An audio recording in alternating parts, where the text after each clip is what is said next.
रसूलों के अमाल और उसका 9वां बाब जो 43 आयत पर मुश्तमिल है। और साउल जो अभी तक खुदावंद के शागिर्दों के धमकाने और कत्ल करने की धुन में था, सरदार काहिन के पास गया और उससे दमिश्क के इबादत खानों के लिए इस मजमून के खत मांगे कि जिनको वो इस तरीक पर पाए, खा मर्द खा औरत, उनको बांधकर यरूशलेम में लाए। जब वो सफर करते करते दमिश्क के नजदीक पहुंचा तो ऐसा हुआ कि यकायक आसमान से एक नूर उसके गिरदा गिर्द आ चमका और वो जमीन पर गिर पड़ा और ये आवाज सुनी के, ए साउल, तू मुझे क्यों सताता है? उसने पूछा, खुदावंद तू कौन है? उसने कहा, मैं यीशु हूँ जिससे तू सताता है। मगर उठ, शहर में जा और जो कुछ करना चाहिए वो तुझसे कहा जाएगा। जो आदमी उसके हमरा थे वो खामोश खड़े रह गए, क्योंकि आवाज तो सुनते थे मगर किसी को देखते न थे। और साउल जमीन पर से उठा, लेकिन जब आंखें खोली तो उसको कुछ ना दिखाई दिया। और लोग उसका हाथ पकड़कर दमिश्क में ले गए और वो 3 दिन तक न देख सका और न उसने खाया न पिया। दमिश्क में हननिया नाम एक शागिर्द था। उससे खुदावंद ने रोया में कहा कि ए हननिया। उसने कहा, ए खुदावंद मैं हाजिर हूँ। खुदावंद ने उससे कहा, उठ, उस कूचे में जा जो सीधा कहलाता है और यहूदा के घर में साउल नाम तरसी को पूछ ले, क्योंकि देख वो दुआ कर रहा है। और उसने हननिया नाम एक आदमी को अंदर आते और अपने ऊपर हाथ रखते देखा है, ताकि फिर भी ना हो। हननिया ने जवाब दिया कि ए खुदावंद, मैंने बहुत लोगों से इस शख्स का जिक्र सुना है कि इसने यरूशलेम में तेरे मुकद्दसों के साथ कैसी कैसी बुराइयां की हैं, और यहाँ इसको सरदार कहनों की तरफ से इख्तियार मिला है कि जो लोग तेरा नाम लेते हैं उन सब को बांध ले। मगर खुदावंद ने उससे कहा कि तू जा, क्योंकि ये कौमों, बादशाहों और बनी इसराइल पर मेरा नाम जाहिर करने का मेरा चुना हुआ वसीला है, और मैं उसे जता दूंगा कि उसे मेरे नाम की खातिर किस कदर दुख उठाना पड़ेगा। बस हननिया जाकर उस घर में दाखिल हुआ और अपने हाथ उस पर रख कर कहा, ए भाई साउल, खुदावंद यानी यीशु जो तुझ पर उस राह में जिससे तू आया जाहिर हुआ था, उसी ने मुझे भेजा है कि तू बीनाई पाए और रूहुल कुद्स से भर जाए। और फौरन उसकी आंखों से छिलके से गिरे और वो बीना हो गया और उठकर बपतिस्मा लिया। फिर कुछ खाकर ताकत पाई और वो कई दिन उन शागिर्दों के साथ रहा जो दमिश्क में थे, और फौरन इबादत खानों में यीशु की मनादी करने लगा कि वो खुदा का बेटा है।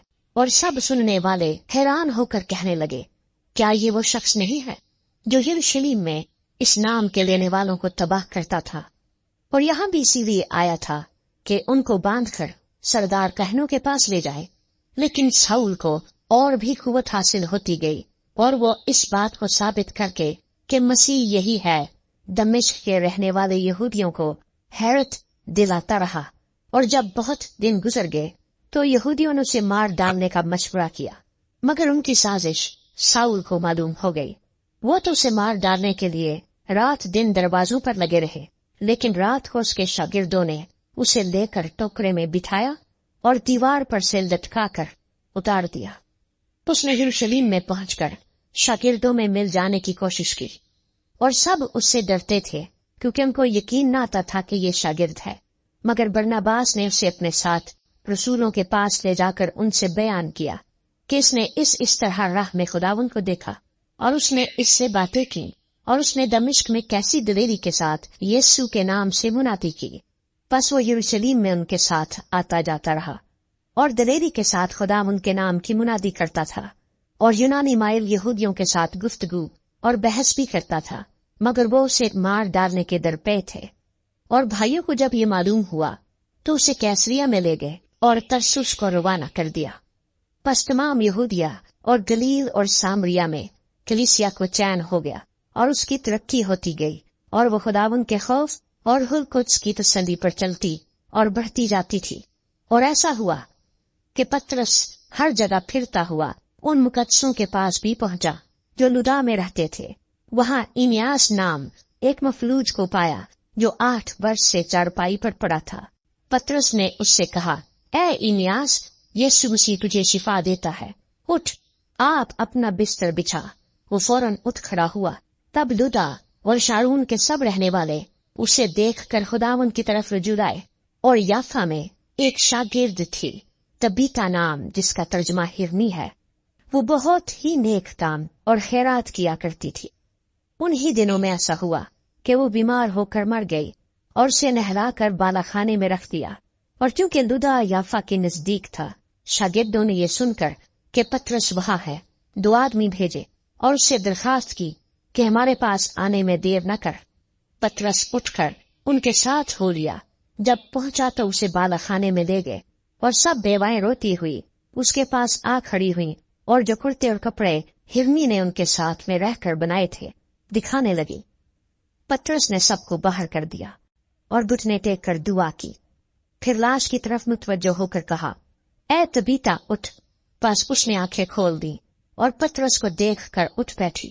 اس نے ہاتھ پکڑ کر اسے اٹھایا اور مقدسوں اور بیواؤں کو بلا کر اسے زندہ ان کے سپرد کیا۔ یہ بات سارے یافا میں مشہور ہو گئی، اور بہترے خداوند پر ایمان لائے۔ اور ایسا ہوا کہ وہ بہت دن یافا میں شمعون نام دبا کے ہاں رہا۔